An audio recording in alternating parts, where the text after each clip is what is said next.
Mais c'est quoi ce truc? C'est un masternode? Et ça alors, ici, regarde. Encore un masternode. Et là, regarde. Ça, ça pourrait devenir un masternode aussi. Et... Et ça alors? Ça aussi, ça pourrait devenir un masternode. Vous l'aurez compris, hein, dans cette vidéo, on va causer masternode. Je vais vous expliquer ce que c'est qu'un masternode, à quoi ça sert, et est-ce que c'est rentable.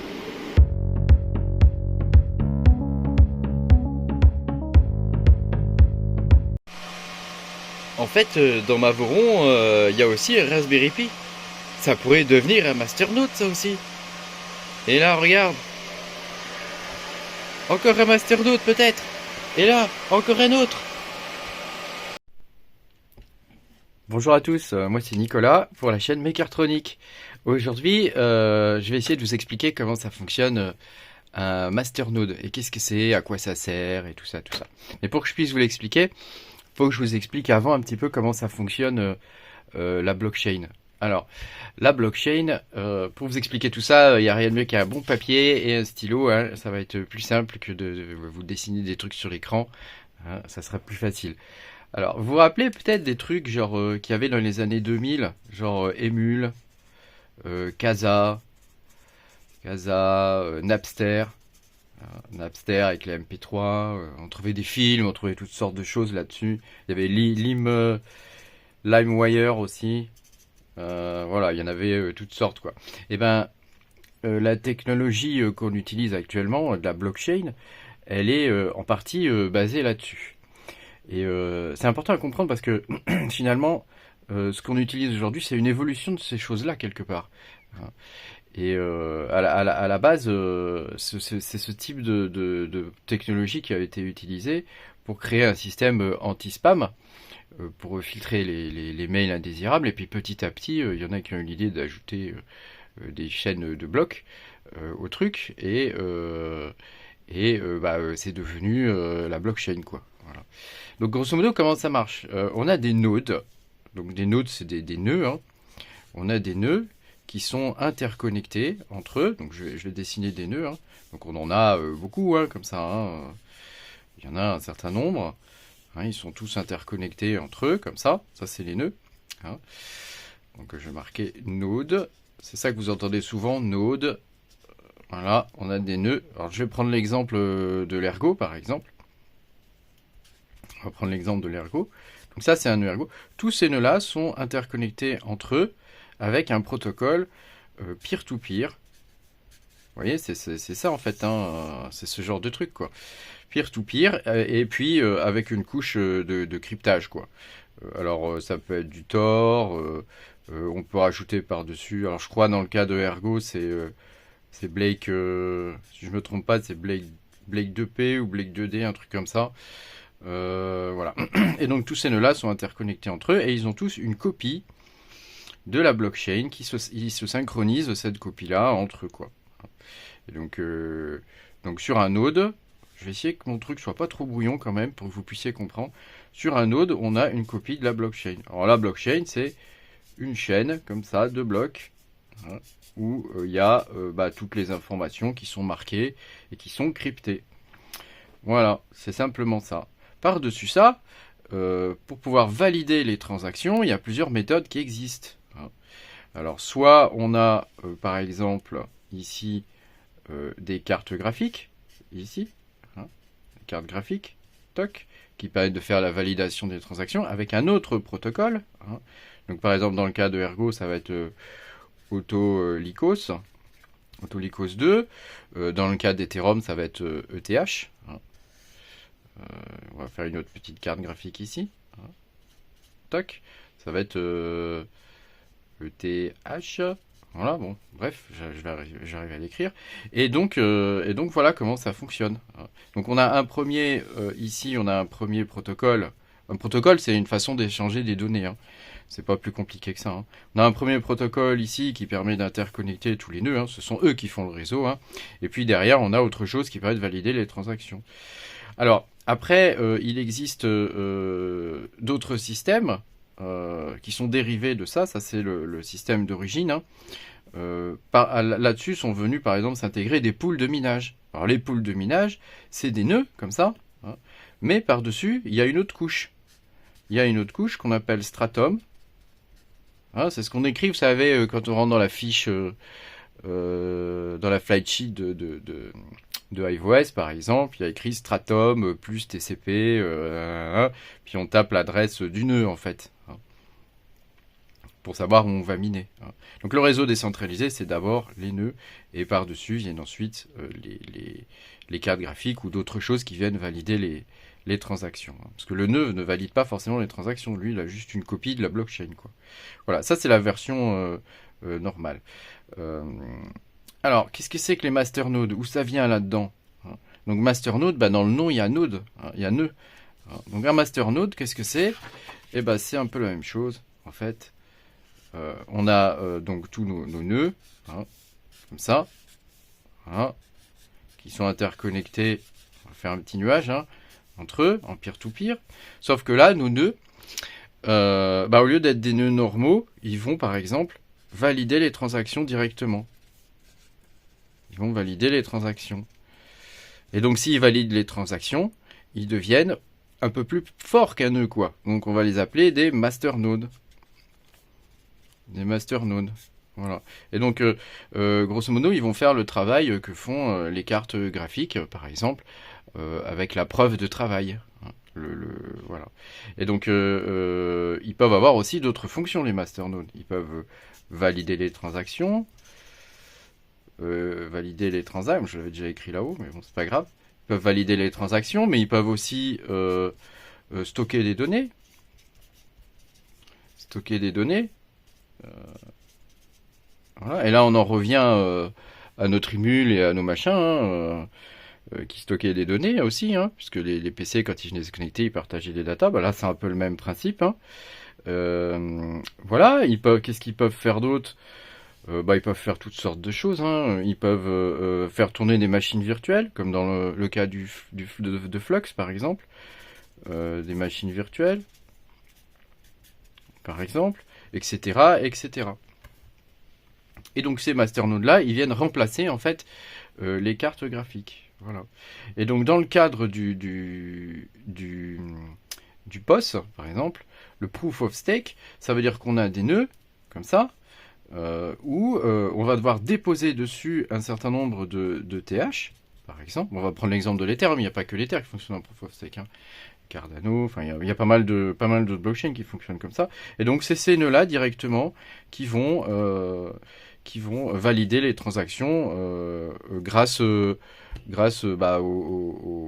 Ethers, quoi. Voilà. Quand vous minez par exemple du Chia, le Chia c'est un autre système de preuve de travail. Vous avez vos nœuds comme ça. Hein, quand vous installez votre wallet, en fait c'est un nœud. Il est obligé de synchroniser toute la blockchain. Et ça permet vraiment de décentraliser à mort le réseau, ça. Hein. D'ailleurs, le Chia, il est vraiment très très décentralisé. Là-dessus, il est vraiment balèze. Et donc, vous avez ensuite vos disques durs qui sont connectés. Hein, ici, tous vos disques durs.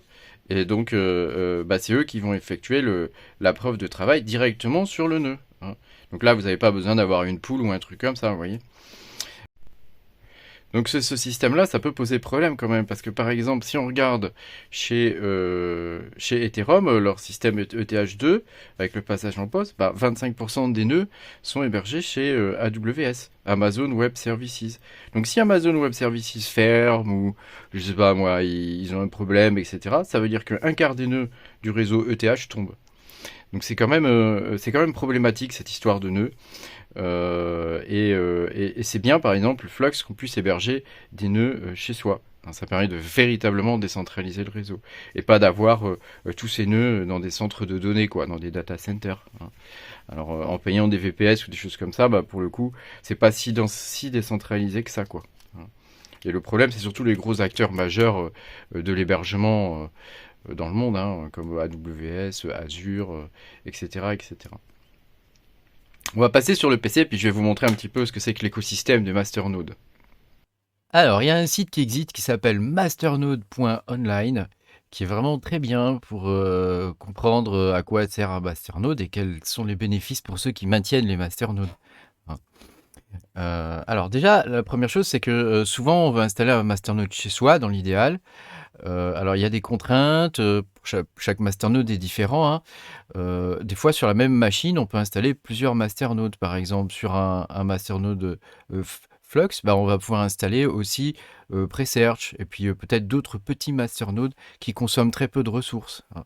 Donc, on peut essayer de maximiser son coût électrique et augmenter donc son retour sur investissement.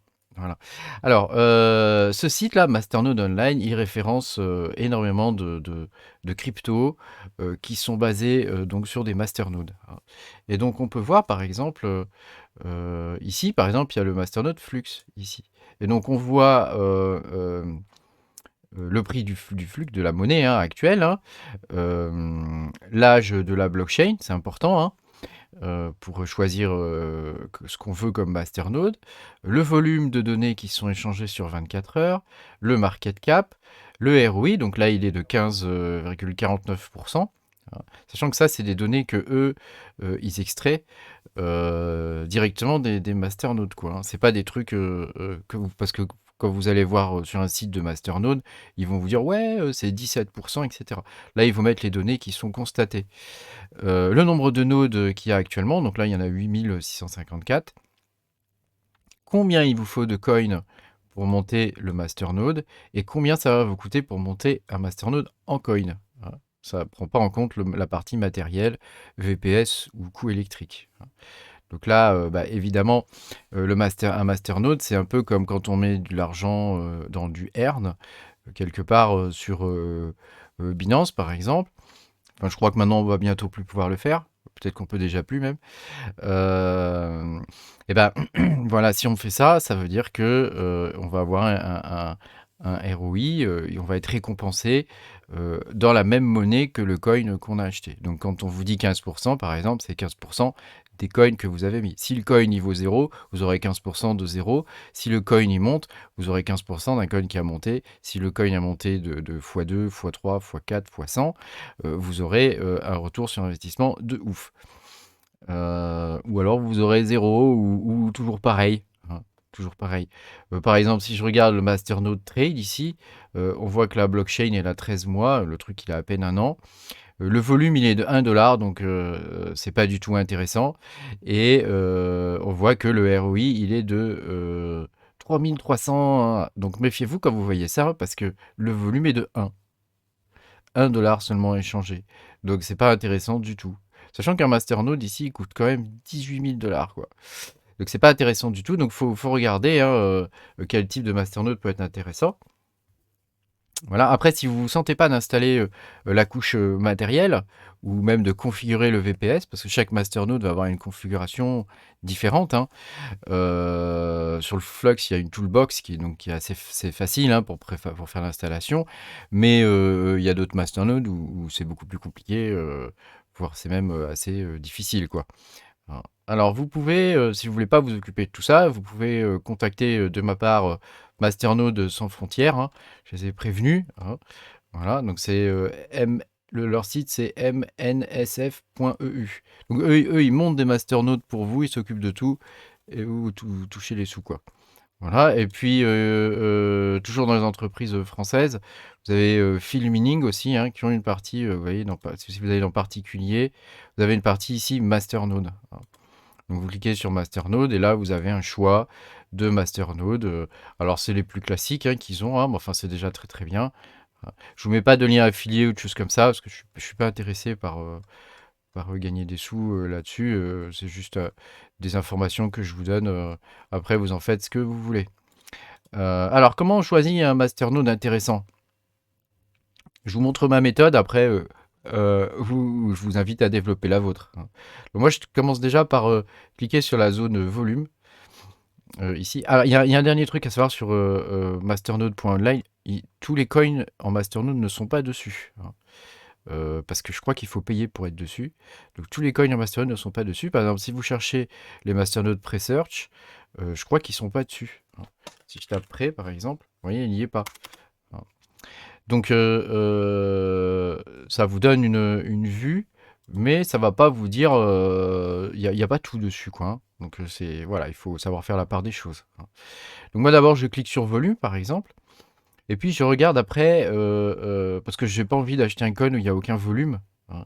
Si, par exemple, il y a que 1 000 $, par exemple, de volume sur 24 heures, par exemple, avec jackpot 777, bah, moi, ça m'intéresse pas trop, quoi, hein.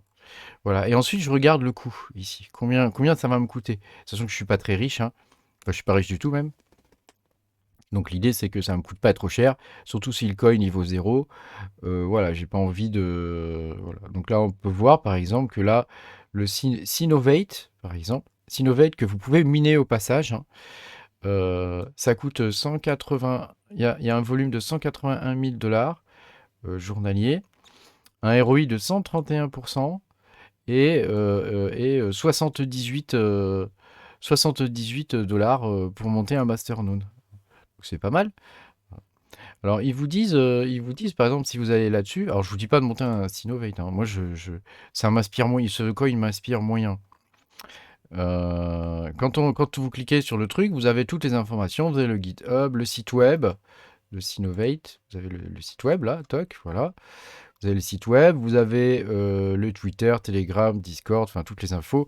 Regardez bien s'ils sont à jour, s'ils postent des choses, s'ils donnent des informations récentes, hein. Et voilà. Et donc, après, voilà, il faut avoir confiance dans le coin, il faut croire un peu au produit que vous allez acheter, quoi. Il y a Horizon aussi, à 673 $. Horizon, c'est pareil, moi je suis pas très très chaud avec Horizon. Je trouve qu'il y a beaucoup de battage. Il faut se méfier aussi du phénomène, pas le phénomène Ponzi, mais le phénomène, genre le coin il sert à rien, quoi. Il y a juste des masternodes pour se faire du fric, donc il y a pas mal. Tant qu'on est en phase de montée, le ROI il est ouf. Et puis dès que les gens commencent à revendre, petit à petit, bah voilà, hein, ça vaut plus rien. Alors, sachant que vous pouvez revendre, il y a un marché, hein, vous pouvez revendre vos masternodes, hein, ou vous pouvez simplement déloquer vos coins et les revendre. Alors, il y a aussi deux types de masternodes, hein. Il y a les masternodes où vous devez mettre vos coins sur le masternode, hein, donc c'est un peu du stacking avec un C, hein, et donc ça veut dire que si votre masternode se fait hacker, vous pouvez perdre vos coins. Et puis il y a le stacking avec un K, comme par exemple les masternodes Flux, où vous avez vos coins sur votre wallet et vous déléguez vos coins sur le masternode, quoi. Donc si votre truc se fait hacker, vous perdez pas vos coins, hein. Et donc là, vous pouvez regarder, hein, ici en faisant divers tris, divers colonnes. Euh, voilà, essayez de pas monter des masternodes avec des coins qui valent rien. Et, voilà, les plus anciens, les plus connus, c'est le Dash, le Syscoin. Voilà, il y en a quand même quelques-uns, hein. Habituellement, ceux qui sont listés sur Masternode sans frontières ou sur Filmining, ils sont relativement fiables. Donc voilà. Après, c'est une question de goût, hein. Il y a des masternodes qui sont très chers, comme le Firo par exemple, hein. Si vous regardez le prix du Firo quand on veut monter un masternode, c'est quand même 1500 balles, hein. Moi je les ai pas, hein, donc je ne mettrai pas. En plus, si le Firo il se casse la gueule, tu vois, j'ai pas trop envie de. Voilà, mais il rapporte quand même 11% par an de ROI. Après, vous avez le Oxen à 17% et vous en avez d'autres, le MIS, tu vois, le MIS à 168% par an, hein, donc il faut 100 000 coins. Et le masternode, grosso modo, ça va vous coûter 482 $ en coin, hein. C'est une blockchain qui est relativement âgée. Donc c'est pas un truc tout neuf qui vient de sortir. Donc la phase Ponzi, on va dire, elle est passée, quoi. Voilà, vous voyez, il y en a qui sont tout récents. CryptoShare, par exemple. Celui-là, la blockchain, elle a 3 mois, hein. Il y a 18 000 $ et là, il faut 3 000 $ pour rentrer. Donc c'est chaud, quoi, hein. C'est chaud. Moi, j'aime bien les masternodes où c'est pas cher. Genre le WeCoin ici. Celui-là, je vais peut-être m'en faire un 88 $ avec un ROI de 2000% par an. Bon, j'imagine qu'en vrai, ça va pas être 2000, hein. Et un an d'âge, la blockchain, quoi. Un peu plus d'un an d'âge. Donc ça, peut-être, ça m'intéressera, quoi. Tu vois. Il y a 7500 masternodes. Donc ça peut être sympa. Si vous cliquez sur le truc, vous pouvez aller voir, il y a un site web. Toc. Alors, je crois que c'est un truc écolo, WeCoin, il me semble. Ah non, c'est pas un truc écolo, c'est pas lui. C'est le Wood, je confonds avec un autre Wood, je sais plus quoi. Voilà. Alors bon, après, il y a des coins comme ça, ils ont aucune utilité à part juste d'être des masternodes, quoi. Donc après, c'est à vous de voir dans les projets auxquels vous croyez, et quel message ils véhiculent, et quelle technologie ils apportent, est-ce qu'ils apportent un plus ou pas. Évidemment, c'est plus intéressant de monter un masternode où il y a un vrai plus, quoi, où ils apportent quelque chose. Par exemple, les masternodes Flux, ils apportent quand même pas mal de trucs qui sont intéressants, quoi. La virtualisation, enfin, toutes sortes de choses qui sont pas trop mal, quoi. Là, il y a des masternodes, c'est juste des masternodes, quoi. Voilà. Donc après, c'est à vous de vous faire votre propre idée et de voir un petit peu ce qui peut vous intéresser. Voilà. Bah, c'était une vidéo d'introduction au masternode, hein, pour vous expliquer un peu ce que c'est, à quoi ça sert. Et puis vous montrer un petit peu l'écosystème des masternodes. Hein. Et voilà. Après, vous voyez, pour 88 balles, donc, bah là, si le ROI il est de 2000% par an, et s'il reste comme ça, c'est pas dit qu'il reste comme ça, hein, parce que ça évolue tous les jours, ça peut être intéressant de monter un masternode comme ça, juste pour le fun, hein, parce que si jamais c'est vrai et que ça continue comme ça, de rapporter à 2000%, bah, l'investissement peut être rentable. Au bout de 6 mois, vous revendez le truc, vous avez gagné 1000%, vous avez fait fois 1000. Voilà, ça peut être pas mal, quoi. Voilà. Merci beaucoup d'avoir suivi cette vidéo. Pensez à me mettre un petit pouce bleu parce que moi ça m'aide. Et puis abonnez-vous si vous n'êtes pas abonné. Et à bientôt pour de nouvelles aventures. Salut!